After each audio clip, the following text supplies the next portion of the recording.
എടുക്കാനും പറ്റുന്നില്ല, കൊതി കൊണ്ട് ഉപേക്ഷിക്കാനും തോന്നുന്നില്ല. എന്താടേ ഓടെ ചാടാൻ നോക്കുവാണോ? കടിയും പിടിയും വിട്ട് എല്ലും പോയി നിൽക്കുന്നവനെ ചുമ്മാ കളിയാക്കല്ലേടോ. എല്ല് പോയെന്നോ? ആരുടെ? എന്റെ എല്ല്. നിന്റെ എല്ല് ഊരിപ്പോയിട്ട് നിനക്കൊന്നും സംഭവിച്ചിട്ടില്ലല്ലോ. ശേ, താൻ എന്താ ഈ പറയുന്നേ? എന്റെ എല്ല് ഊരിപ്പോയെന്നൊന്നും അല്ല, ഞാൻ ശാപ്പിടാൻ കൊണ്ടുവന്ന എല്ല് ഈ ഓടയിൽ പോയെന്നാ പറഞ്ഞത്. പറ്റുമെങ്കിൽ എല്ലും കഷ്ണം എടുത്തു തന്ന് എന്നെ ഒന്ന് സഹായിക്കാമോ? നായിക്കുട്ട, നീ ഇത്രയും നേരം ശ്രമിച്ചിട്ട് നടന്നില്ല, പിന്നെയാണോ എന്നെ കൊണ്ട് സാധിക്കുന്നത്? വെറുതെ സമയം കളയാമെന്ന് മാത്രം. അയ്യോ, ഇനിയപ്പോ എന്ത് ചെയ്യും? നീ ഒരു കാര്യം ചെയ്. എന്ത് വേണമെങ്കിലും ചെയ്യാം, പറ എന്താ? എല്ലിന്റെ കാര്യം അങ്ങ് മറന്നേക്ക്. ഹോ, എല്ലായതുകൊണ്ട് ഉപേക്ഷിച്ച് കളയാനും പറ്റുന്നില്ല. പോയതോർത്ത് ദുഃഖിക്കാതെ പോകാൻ നോക്ക് ചങ്ങാതി.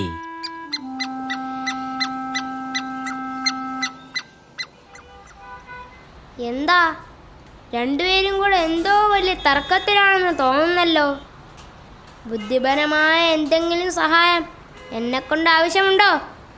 ഈ നായ്ക്കുട്ടൻ കൊണ്ടുവന്ന ഒരു എല്ലും കഷണം അത് ഈ ഓടയിൽ വീണുപോയി, അത് എടുക്കാൻ പറ്റുന്നില്ല, അതാണ് കാര്യം. അയ്യോ, അത് കഷ്ടമായി പോയല്ലോ. ഹോ, എന്തോന്ന് കഷ്ടം? ഇതൊക്കെ സാധാരണ സംഭവിക്കുന്നതാണെന്നേ. പണ്ട് ഞാൻ പിടിച്ചു കടിച്ചു കൊണ്ടുവന്ന ഒരു എലി ഇതുപോലെ ഓടയിൽ വീണുപോയതാ. ഒത്തിരി ആഗ്രഹത്തോടെ നമ്മൾ കൊണ്ടുവരുന്ന എന്തെങ്കിലും ഒരു സാധനം നഷ്ടപ്പെടുമ്പോൾ ഉള്ളൊരു സങ്കടമുണ്ടല്ലോ, അത് നമുക്ക് സഹിക്കാൻ പറ്റില്ല. ചങ്ങാതി, നിനക്കെന്നെ വിഷമം മനസ്സിലായല്ലോ. എല്ലും കഷ്ണം എടുക്കാൻ എന്നെ ഒന്ന് സഹായിക്കാമോ? ഞാനൊന്ന് ശ്രമിച്ചു നോക്കട്ടെ.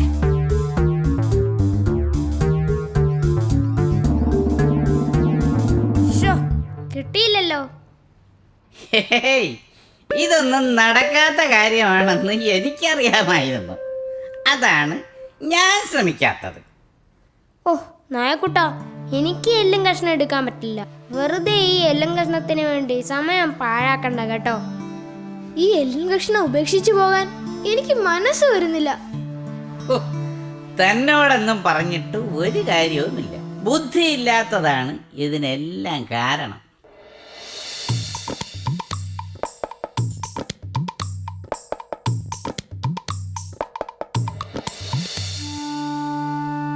എന്താ നായിക്കുട്ട, എന്തു പറ്റി? എന്റെ എല്ലിൻ കഷ്ണം ഓടയിൽ വീണുപോയി. സാരമില്ല, ഞങ്ങൾ സഹായിക്കാം. നിങ്ങളോ? എന്ത് മണ്ടത്തരമാണ് ഈ പറയണത്?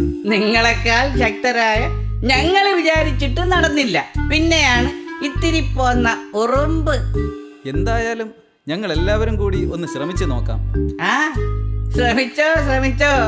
വീണ്ടും ഒരു പരാജയം കൂടി കാണേണ്ടി വരുമല്ലോ എന്നോർത്താ എന്റെ സങ്കടം.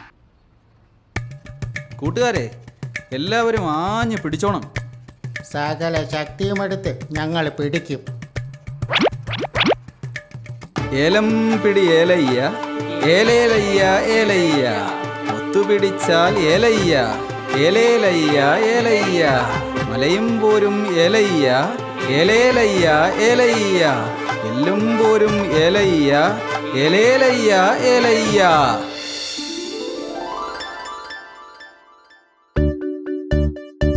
ഹായ് കൂട്ടുകാരെ, ഒത്തിരി ഒത്തിരി നന്ദി. ഓ, എനിക്കിത് വിശ്വസിക്കാനേ കഴിയുന്നില്ല. ഈ ഉറുമ്പുകൾ നമ്മളെ ഞെട്ടിച്ചു. കൂട്ടുകാരെ, ഞങ്ങളെപ്പോലെ നിങ്ങളും ഒത്തൊരുമിച്ച് ശ്രമിച്ചായിരുന്നെങ്കിൽ ഈ എല്ലിൻ കഷ്ണം എളുപ്പത്തിൽ എടുക്കാൻ കഴിയുമായിരുന്നു. മൂന്നുപേരും ഒരുമിച്ച് പരിശ്രമിക്കാതെ ഒറ്റയ്ക്കൊറ്റയ്ക്ക് പരിശ്രമിച്ചത് കൊണ്ടാണ് പരാജയപ്പെട്ടത്. നിങ്ങൾ പറഞ്ഞത് ശരി തന്നെ. ഒരുമിച്ച് പരിശ്രമിച്ചാൽ വിജയം ഉറപ്പ്.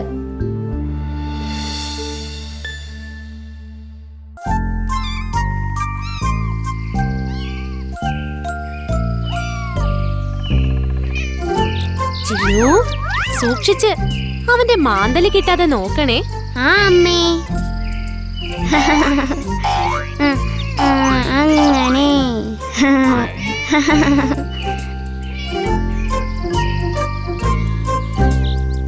ഹായ്, കൊള്ളാലോ, നല്ല കളി. ഇന്ന് പോയി നോക്കിയാലോ. എന്നെയും കൂട്ടുമായിരിക്കും.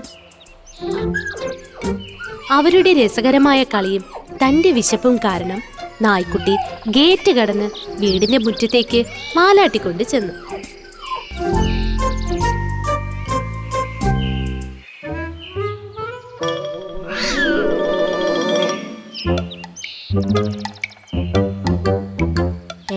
ഇവനാരാ? മുമ്പെങ്ങും ഇവിടെ കണ്ടിട്ടില്ലല്ലോ. എനിക്ക് വരാവോ?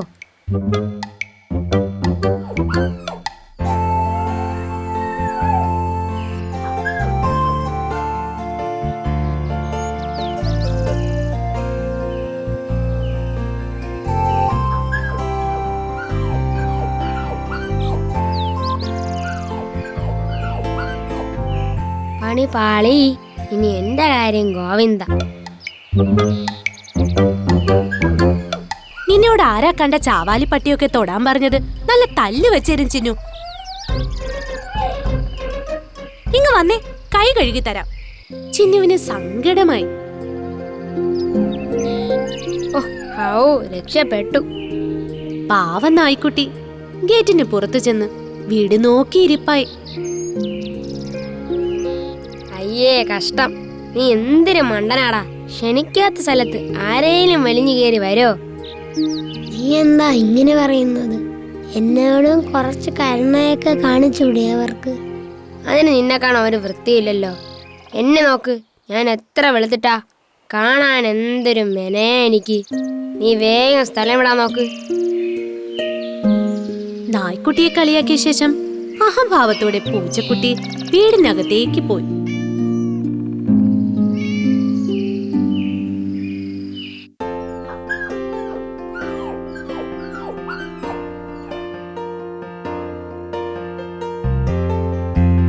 ചിന്നുവിനെ കണ്ട നായ്ക്കുട്ടി സ്നേഹത്തോടെ മാലാട്ടി എഴുന്നേറ്റ് നിന്നു.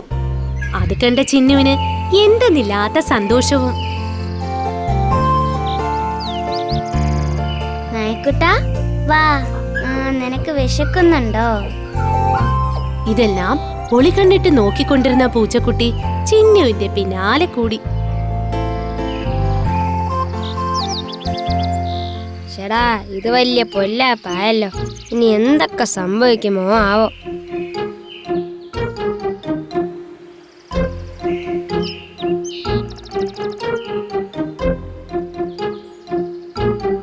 നിന്നോടല്ലേ പറഞ്ഞ സ്ഥലം വിടാൻ? നീ ഇതുവരെ പോയില്ലല്ലേ? ഇവിടത്തെ കുട്ടിക്ക് എന്നോട് സ്നേഹമുള്ളതായി തോന്നി. നോക്കിക്കോ, ഞാനിപ്പോ കാണിച്ചു തരാം.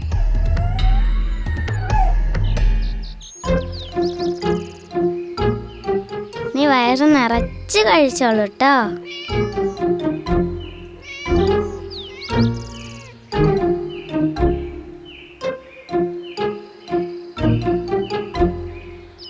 ചിന്നു, നിനക്ക് എത്ര പറഞ്ഞാലും മനസ്സിലാവില്ലേ?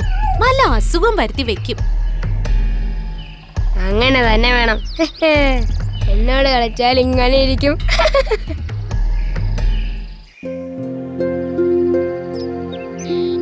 നിനക്ക് കാര്യം പറഞ്ഞാൽ മനസ്സിലാവില്ലേ? എന്തോ നാടേ, നിന്റെ തലയിൽ കളിമണ്ണാണോ? അടി കെട്ടണ്ടാലും ഇവിടെ നിന്ന് വേഗം പൊയ്ക്കോ. നായ്ക്കുട്ടി വേറെ മാർഗമില്ലാതെ വിഷമിച്ചു അവിടെ നിന്ന് പോയി. ഇത് കണ്ട പൂച്ചയ്ക്ക് സന്തോഷമായി. അമ്മേ, ഞാൻ ഷാരിയുടെയും ലല്ലുവിന്റെയും കൂടെ കളിക്കാൻ പൊയ്ക്കോട്ടെ? പൊയ്ക്കോ, പക്ഷെ സന്ധ്യക്ക് മുമ്പ് തിരിച്ചു വരണം കേട്ടോ. ആ അമ്മേ, വേഗം വരാം.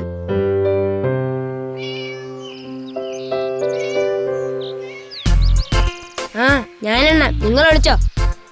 1 2 3 4 5 6 7 8 9 10. അയ്യോ അയ്യോ, ആ അമ്മേ, അയ്യോ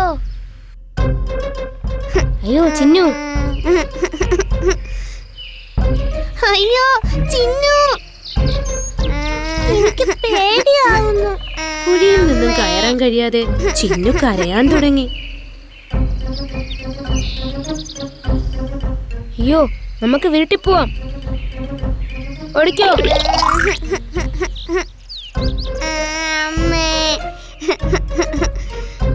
അങ്ങനെ കൂടെയുണ്ടായിരുന്ന കൂട്ടുകാരും ഓടി രക്ഷപ്പെട്ടു. അയ്യോ,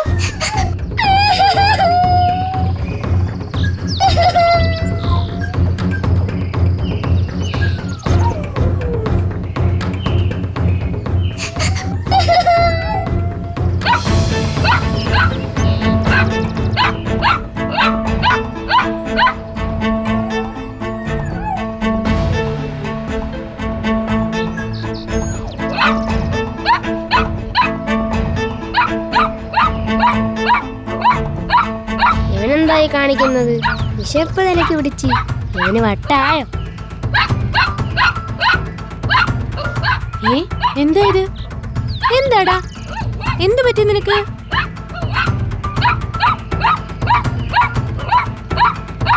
എന്തോ ഉണ്ട്, ഇല്ലെങ്കിൽ ചിന്നുന്റെ അമ്മ പിറകെ പോവില്ല. എന്തായാലും കൂടെ പോകുന്നതാണ് ബുദ്ധി.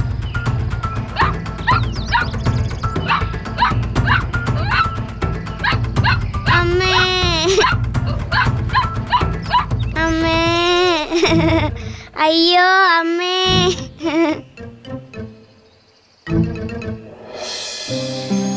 മോള് കരയണ്ട കേട്ടോ. എന്താ പേടിച്ചോ? സാരമില്ല, അമ്മ എത്തിയില്ലേ, കരയണ്ട. പോട്ടെ പോട്ടെ കേട്ടോ. നീയാണ് എന്റെ മോളെ രക്ഷിച്ചത്. നീ ഞങ്ങളുടെ വീട്ടിൽ കഴിഞ്ഞാ മതി.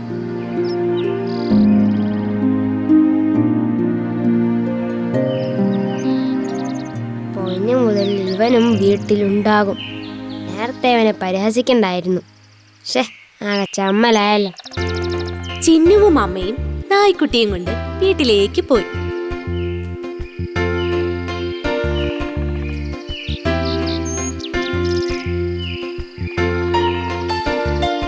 കൂട്ടുകാരാ, ഞാൻ നേരത്തെ എന്തൊക്കെയോ നിന്നോട് പറഞ്ഞു. അതൊന്നും മനസ്സിൽ വെച്ചേക്കല്ലേ പ്ലീസ്. വിവരദോഷികൾ പറയുന്നതും കാണിക്കുന്നതും ഞാൻ കണക്കിലെടുക്കാറില്ല.